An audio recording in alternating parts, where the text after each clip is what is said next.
good question. Before I begin to answer, allow me first to congratulate my heartfelt compliments to Isaka in celebrating its 50th year. 50th year is not a simple achievement. Granted that it's got so many chapters worldwide, it's got so many members worldwide, its coordination effort, the determination, the persistence of the founding members and the presidents and the ongoing board members make it able to today to have this big celebration. I started with ISACA, previously known as EDPAA, way back in the mid-80s. When I came back from United States, after working for about a year plus with Coopers & Lybrand then in San Francisco and in New York. And I had the benefit of my secondment in the US and prior to that UK to be exposed to computer auditing. I started computer auditing way back in 1977, where I attended a month of programming course conducted by Honeywell, went through another month of training on how to access controls in computer systems, and this was way back in 1977, when the system we ran then was like IBM 370 mainframe 360s and all that. And in the UK, the partners, Brian Jenkins, together with another partner, Tony Pinking, I believe, wrote a book for the Institute of Chartered Accountants called An Audit Approach to Computers. So this is one of the first set of literature on computer auditing. And it was published sometime in 1978.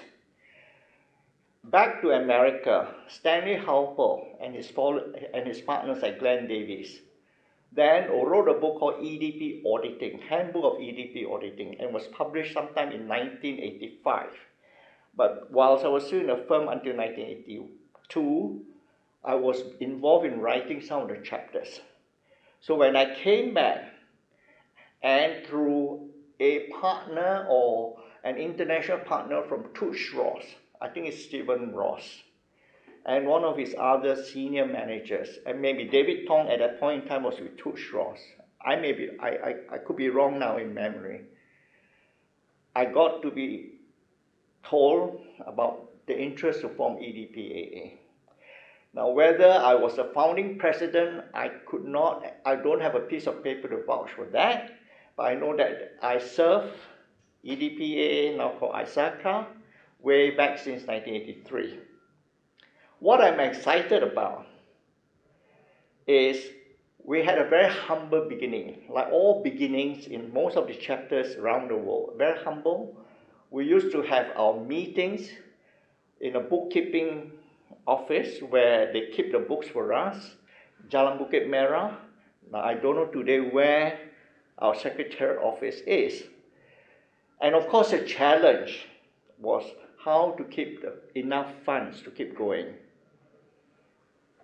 I'm excited because I, as a partner then with a firm way back in 86, 87, got to meet Mr. Lim Boon Heng, an ex-minister with a portfolio. I think we all will remember him. He was the chairman of this resort club where we were doing some review of his computer systems in the resort. And I confided in him that I wanted to hold the first seminar or conference on computer auditing in Singapore. I needed a senior person to grace the occasion. Mr. Lim Swee Se then was, I think, the managing director of National Computer Board, the CEO. So we had some thoughts about that, very relevant because of his IT background. But Mr. Lim did better. He says, why don't I approach Brigadier General George Yeo, whom then was the senior minister for finance. All right, and we all know BG George Yeo, brilliant man, brilliant mind. And he accepted it. So we had our first inaugural seminar, Computer Crime in Singapore, in December 1989. And I got a copy of the press release National Archives speech on B.G. George Chio.